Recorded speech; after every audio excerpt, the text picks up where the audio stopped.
FBI to protect our systems, and so I value. But you have IT people, right? Absolutely. Have you talked to the IT people? Has it come to your concern that there might be a problem? I'm aware of the Kaspersky lab challenge and/or threat. Let me tell you, it's more of a challenge, more than a challenge, sir. And I would hope that I'm go down the line, but I hope that all of you, we are very much concerned about this, very much concerned about the security of our country because of their involvement. We share that. General. We are tracking Kaspersky and their software. There is, as well as I know, and I checked this recently, no Kaspersky software on our networks. Any contractor? Now, the contractor piece might be a little bit harder to define, but at this point, we see no connection between Kaspersky and contractors supporting Admiral Rogers. our IT. I'm personally aware and involved as the director of the National Security Yes, Agency you are. on the Kaspersky lab issue. Yes, sir. It wasn't that long ago I was sitting up there talking, raising issues about Kaspersky and its position here, and that continues in this new job. It has risen to the director of the CIA as well, Senator Manchin. Great. Very concerned about it, sir, and we are focused on it closely. Only thing I would ask all of you, if you can, give us a report back if you've swept all of your contractors to make sure they understand the certainty you have, concern that you have about this, and making sure that they can verify to you all that they're not involved whatsoever with any of Kaspersky's hardware. I'm going to switch to a couple of different things because of national security, but you know, the violent gangs that we have in the United States, and I know we don't talk about it much. And when you talk about, you have MS-13, the Crips, you've got Hell's Angels, Aryan Brotherhood, it goes on and on and on. There's quite a few.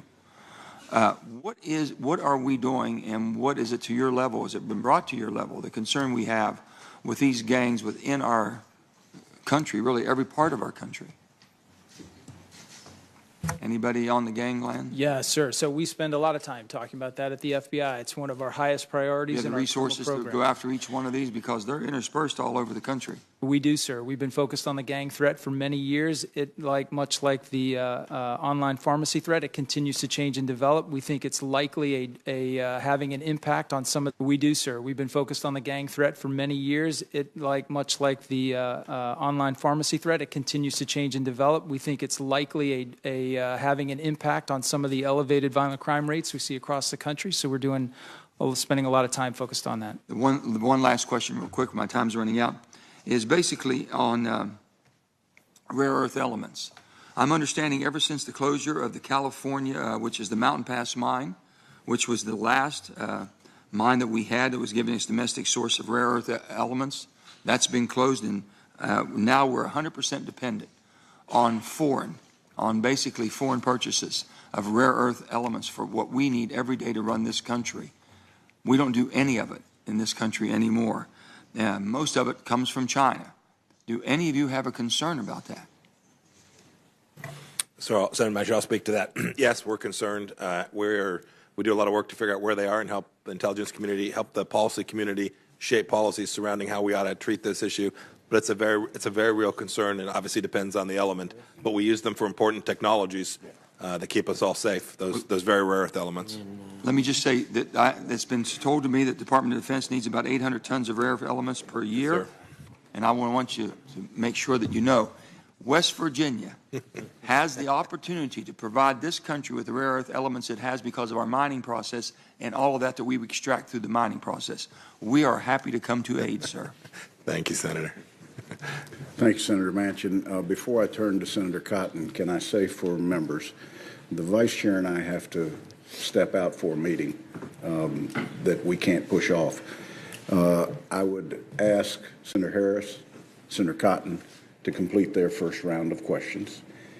Any member that seeks additional questions will be recognized by the chair. I would ask you to limit those questions if you can, but the chair will say we're not going over 5 minutes for the second round of questions.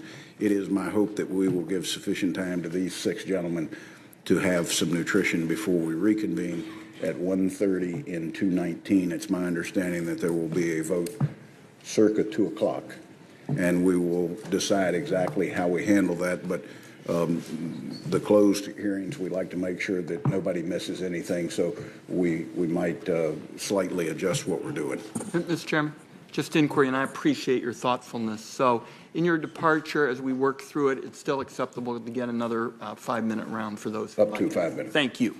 Senator Cotton. The inmates are running the asylum.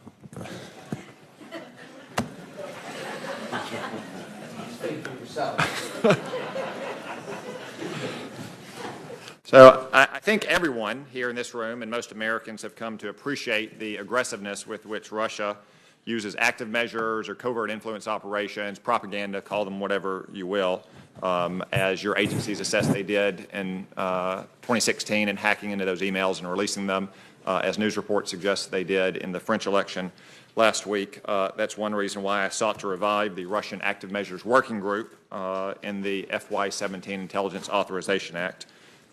These activities, though, go far beyond elections, I think, as most of our witnesses know. Former Director of the CIA, Bob Gates, in his memoir, From the Shadows, detailed Soviet covert influence campaigns designed to slow or thwart the U.S. development of nuclear delivery systems and warheads, missile defense systems, and deployment of intermediate-range nuclear forces systems to Europe. Specifically, on page 260 of his memoir, he writes, "During the period, the Soviets mounted a massive covert action operation aimed at thwarting INF deployments by NATO. We at CIA devoted tremendous resources to an effort at the time to uncovering this Soviet covert campaign. Director Casey summarized this extraordinary effort in a paper he sent to Bush, Schultz, Weinberger, and Clark on January 18, 1983. We later published it and circulated it widely within the government and to the Allies, and finally provided an unclassified version for the public to use," end quote. I'd like to thank the CIA for digging up this unclassified version of the document and providing it to the committee, Soviet Strategy to Derail U.S. INF Deployment, specifically undermining NATO solidarity in those deployments. I'd ask unanimous consent that it be included as part of the hearing transcript. And since the inmates are running the asylum, hearing no objection, we'll include it in the transcript. Director Pompeo, earlier this year, Dr. Rory Godson testified that he believed that Russia was using active measures and covert influence efforts to undermine our nuclear modernization efforts, our missile defense deployments, and the INF Treaty in keeping with these past practices. To the best of your ability in this setting, would you agree with the assessment that Russia is likely using such active measures to undermine U.S. nuclear modernization efforts and missile defenses? Yes. Thank you. As I mentioned earlier, the FY17 Intelligence Authorization Act included 2 unclassified provisions that I authored. One would be restarting that old active measures working group. A second would require additional scrutiny of Russian embassy officials who travel more than the prescribed distance from their duty station, whether it's their embassy or a consulate around the United States. In late 2016, when that bill was on the verge of passing, I personally received calls from high-ranking Obama administration officials asking me to withdraw them from the bill. I declined. The bill did not pass. It passed last week as part of the FY17 spending bill. I did not receive any objection from Trump administration officials to include from our intelligence community. Director Coates, are you aware of any objection that the Trump administration had to my 2 provisions? I'm not aware of any objection. Director Pompeo? None. Do you know why the Obama administration objected to those 2 provisions in late 2016? I would add, after the 2016 presidential election? Well, it'd be pure speculation. I couldn't read. I wasn't able to read the president's mind then, and I don't think I can read it now. Thank you. I'd like to turn my attention to a very important provision of law I know that you've discussed earlier, Section 702.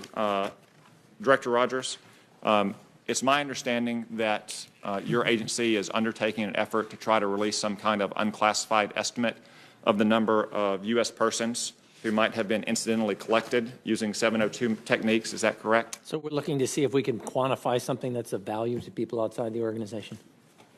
Would that require you going in and conducting searches of incidental collection that have been previously unexamined? That's part of the challenge. How do I generate insight that doesn't, in the process of generating the insight, violate the actual tenets that? Well, I was going to say, you're trying to produce an estimate that is designed to protect privacy rights, but to produce that estimate, you're going to have to violate privacy rights? That is a potential part of all of this. Seems hard to do. Yes, sir. That's why it has taken us a period of time, and that's why we're in the midst of a dialogue. Is it going to be possible to produce that kind of estimate without some degree of inaccuracy or misleading information or infringing upon the privacy rights of Americans? Probably not. If anyone in your agency, or for that matter, Director McCabe in yours, believes that there is misconduct or privacy rights are not being protected, they could, I believe, under current law, come to your Inspector General, come to your General Counsel. I assume you have open door policies? Whistleblower protections in addition, yes, sir. Yes, sir. And they can come to They you. could come to this committee. They come to committee. So at least 4 different avenues. I'm probably missing some if they believe there are any abuses in the Section 702 program. And anyone in their chain of command. Yeah. I would ask that we proceed with caution before producing a report that might infringe on Americans' privacy rights needlessly, and that might make it even that much harder to reauthorize a critical program, something that Director McCabe, your predecessor last week, just characterized, if I can paraphrase, as a must-have program, not a nice-to-have program. Thank you. Thank you, Senator Cotton. Senator Harris. Thank you. Acting Director McCabe, welcome. I know you've been in this position for only about 48 hours, and I appreciate your candor with this committee during the course of this open hearing. Yes, ma'am. Until this point, what was your role in the FBI's investigation into the Russian hacking of the 2016 election? I've been the deputy director since February of 2016, so I've had an oversight role over all of our FBI operational activity, to Including include that that one. investigation. And now that you're acting director, what will your role be in the investigation? Very similar, a senior oversight role to understand what our folks are doing to make sure they have the resources they need and are getting the direction and the guidance they need to go forward. Do you support the idea of a special prosecutor taking over the investigation in terms of oversight of the investigation in addition to your role? Ma'am, that is a question for the Department of Justice, and it wouldn't be proper for me to comment on that. From your understanding, who at the Department of Justice is in charge of the investigation? The Deputy Attorney General, who serves as acting Attorney General for that investigation, he is in charge. And have you had conversations with him about the investigation since you've been in this role? Yes, ma'am. And when Director Comey was fired, my understanding is he was not present in his office. He was actually in California. So my question is, who was in charge of securing his files and devices when that information came down that he had been fired? That's our responsibility, ma'am. And are you confident that his files, and will you commit to this committee that if you do need resources that you will, and I understand that you're saying that you don't believe that you need any additional resources? For the Russia investigation, ma'am, I think we are adequately resourced. And will you commit to this committee that if you do need resources that you will come to us, understanding that we would make every effort to get you what you need? I absolutely will. I understand that you've said that the White House, that you have not talked with the White House about the Russia investigation. Is that correct? That's correct. Have you talked with Jeff Sessions about the investigation? No, ma'am. Have you talked with anyone other than Rod Rosenstein at the Department of Justice about the investigation? I don't believe I have. In the last Not 48 in hours? this position. No, ma'am. Okay. What protections have been put in place to assure that the good men and women of the FBI understand that they will not be fired if they aggressively pursue this investigation? Yes, ma'am. So we have very active lines of communication with the team that's working on this issue. They have some exemplary and incredibly effective leaders that they work directly for, and I am confident that they understand and are confident in their position moving forward on this investigation, as my investigators and analysts and professional staff are in everything we do every day. And I agree with you. I have no question about the commitment that the men and women of the FBI have to pursue their mission. But will you commit to me that you will directly communicate in some way now that these occurrences have happened and Director Comey has been fired? Will you commit to me that, given this changed circumstance, you will find a way to directly communicate with those men and women to assure them that they will not be fired simply for aggressively pursuing this investigation? Yes, ma'am. Thank you. And how do you believe we need to handle, to the extent that it exists, any crisis of confidence in the leadership of the FBI given the firing of Director Comey? I don't believe there is a crisis of confidence in the leadership of the FBI. I suppose that's somewhat self-serving, and I apologize for that. It was completely within the president's authority to take the steps that he did. We all understand that. We expect that he and the Justice Department will work to find a suitable replacement and a permanent director, and we look forward to supporting whoever that person is, whether they begin as an interim director or a permanently selected director.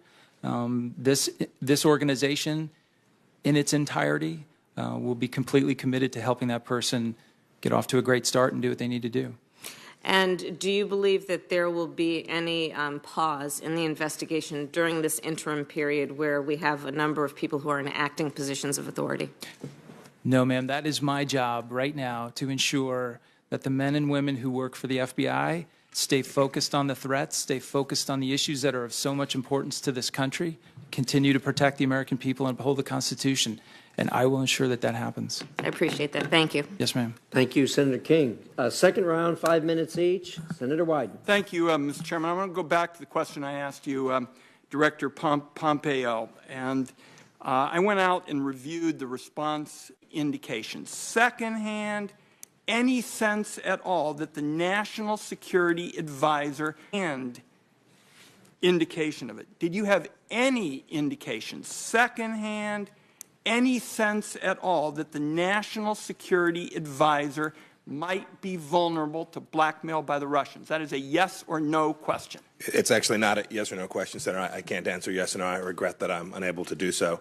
You have to remember this is a counterintelligence investigation that was largely being conducted by the FBI and not by the CIA. We're a foreign intelligence organization, and I'll add only this. I was not intending to be clever by using the term firsthand. I had no secondhand or thirdhand knowledge of that conversation either. So with respect to the CIA, were there any discussions with General Flynn at all? With respect to what, sir? He was for a period of time the National Security Advisor. Topics that could have put at risk the security and the well-being of the American people. I mean, I'm just finding it very hard to swallow that you all had no discussions with the National Security Advisor. No, I spoke with the National Security Advisor. He was the National Security Advisor. He was present for the daily brief on many occasions, and we talked about all the topics we spoke to the President about. But nothing relating to matters that could have compromised the security of the United States. Sir, I can't recall every conversation that I had with General Flynn during that time period. We're going to ask some more about it in closed session this afternoon. Admiral Rogers, let me ask you about a technical question that I think is particularly troubling, and that is the SS-7 question and the technology threat. Last week, the Department of Homeland Security published a lengthy study about the impact on the U.S. government of mobile phone security flaws. The report confirmed what I have been warning about for quite some time, which is the significance of cybersecurity vulnerabilities associated with the signaling System 7. The report says that the department believes, and I quote, that all U.S. carriers are vulnerable to these exploits, resulting in risks to national security, the economy, and the federal government's ability to reliably execute national security functions. These vulnerabilities can be exploited by criminals, terrorists, and nation-state actors and foreign intelligence organizations. Do you all share the concerns of the Department of Homeland Security's Department about the severity of these vulnerabilities, and what ought to be done right now to get the government and the private sector to be working together more clearly and in a coherent plan to deal with these monumental risks? These are risks that we are going to face with terrorists and hackers and threats, and I think the Federal Communications Commission has been treading water on this, and I'd like to see what you want to do to really take charge of this and deal with what is an enormous vulnerability to the security of this country. Sure, I share the concern. It's a widely deployed technology in the mobile segment. I share the concern. The Department of Homeland Security, in their role, kind of is the lead federal agency associated with cyber and support from the federal government to the private sector as overall responsibility here.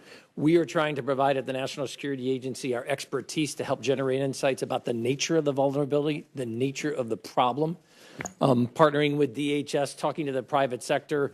There's a couple specific things from a technology standpoint that we're looking at in multiple forms that the government has created, partnering with the private sector. I'm not smart, I apologize, about all of the specifics of the DHS effort. I can take that for the record if you'd like. All right. I just want to respond before we break to Senator Cotton's comments with respect to Section 702.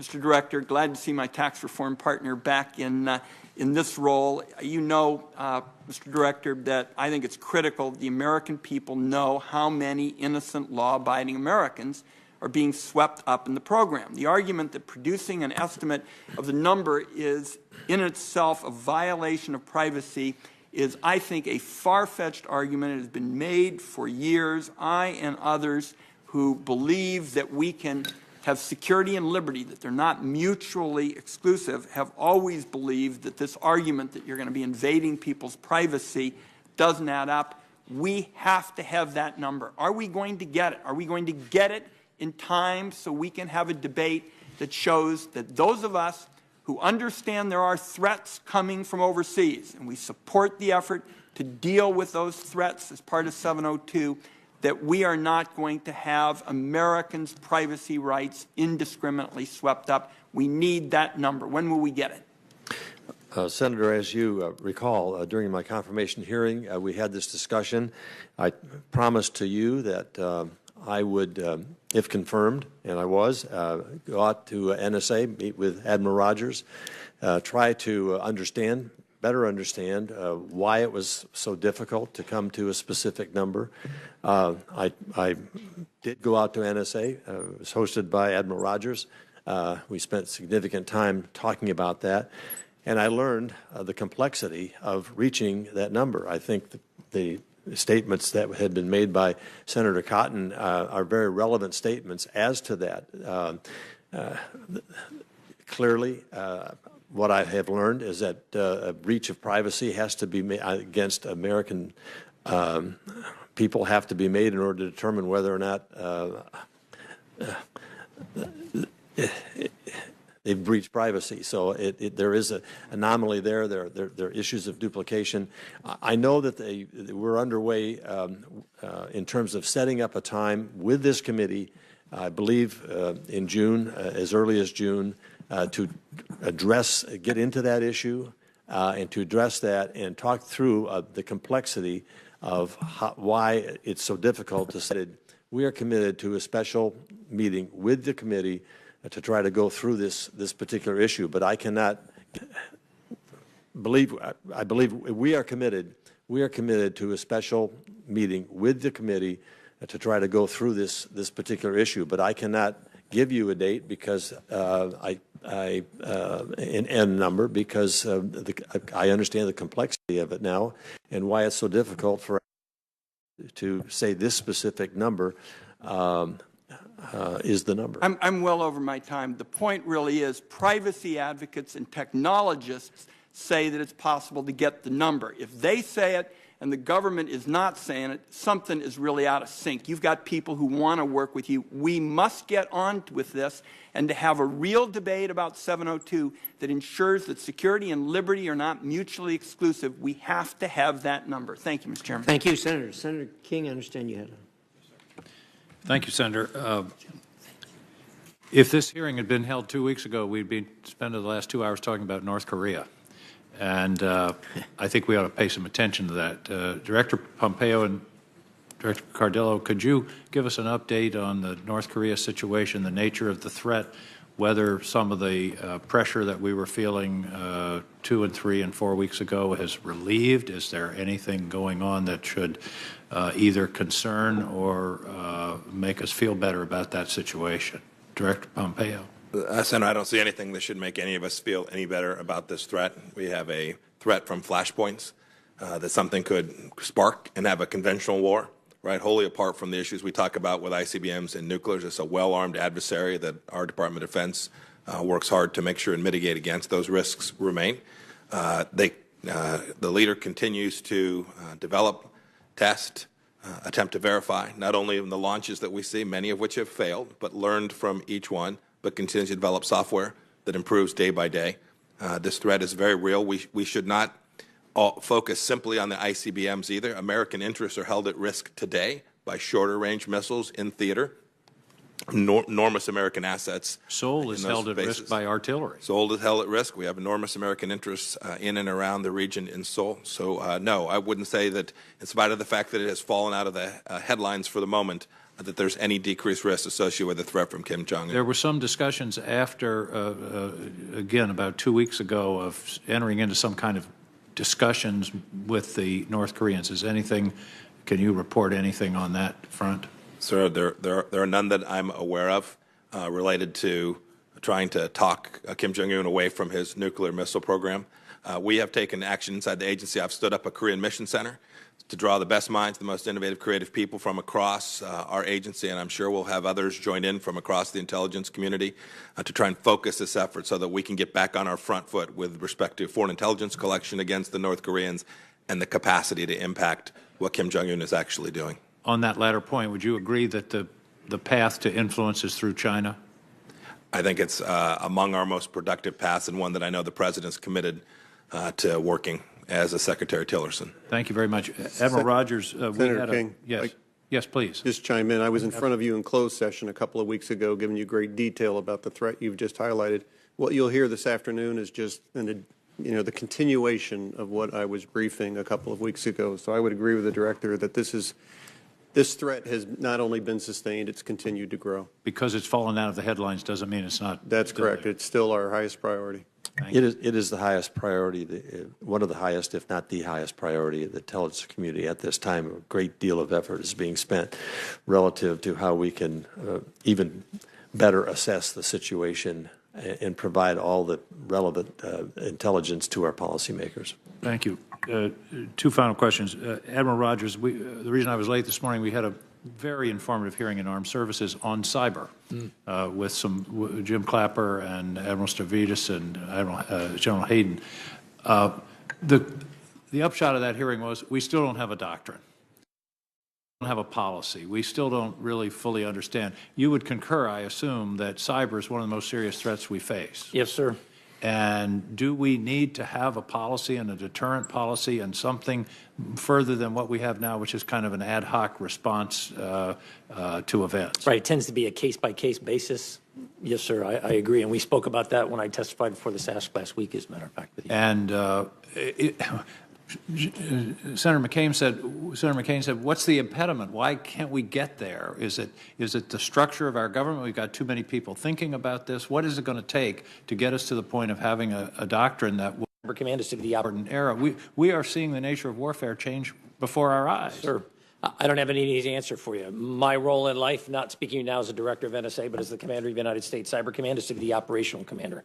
So I don't develop policy. I play a role on the doctrine side, trying to provide an operational perspective. Well, I hope from your position, though, you would be poking yes, the sir. administration and everyone you can think of, because yes, I do not want to go home to Maine and say, well, we talked a lot about this, but we didn't do anything. And when the electric system went down, we might have been able to prevent it. Yes, sir. Director Pompeo, final question. Do you think that Russian activity in the 2016 election was a one-off? No, sir. This is a continuing threat, is it not? Yes, sir. And things that they learned in this election, they're going to apply in 2018, 2020, and beyond. Yes, sir, and I hope we learn from it as well, and we'll be able to more effectively defeat it. And I believe that's why the work of this committee and others is so important, because we've got to understand what they did, how they did it, so that we can deal with it in the future. Would you agree? Yes, Senator, I would. Thank you very much. Senator King, if I could just add to that, I think making this as transparent as possible, not only to our own public, but throughout democratic nations that are facing this threat. The more we inform our people of what the Russians are trying to do and how they're trying, my hope is the Russians have overstepped here to the point where we want to be governed and what kind of democratic institutions that we want to preserve, the better. So my hope is the Russians have overstepped here to the point where people will say we absolutely have to do something about it, and we absolutely have to prevent deterrent efforts in place as well as potentially offensive efforts. Well, I think your point about open hearings and education is incredibly important. You and I were in the Ukraine and Poland just about a year ago, and what they told us over there was that the best defense, they can't shut down their TV networks, they can't turn off the internet, knows what's happening, and they say, oh, it's just the Russians again. And we have to reach that level of knowledge in this country. So I completely agree and hope that as much of our work as possible can be done in open hearing. Thank you, Mr. Thank you, Senator King. Gentlemen, thank you so much. Thank you all for your service. Thank you to all the men and women of all 17 agencies for the incredible service they provide to the people of the United States, keeping them safe, doing things that most people in America will never know nor be able to fully appreciate. Mr. McCabe, a special thank you for you to stepping up to the battlefield promotion and representing your agency quite well here. This part of the hearing will be adjourned, and gentlemen, you have about an hour and 6 minutes, and we'll see you at the other room. Thank you. Meeting's adjourned.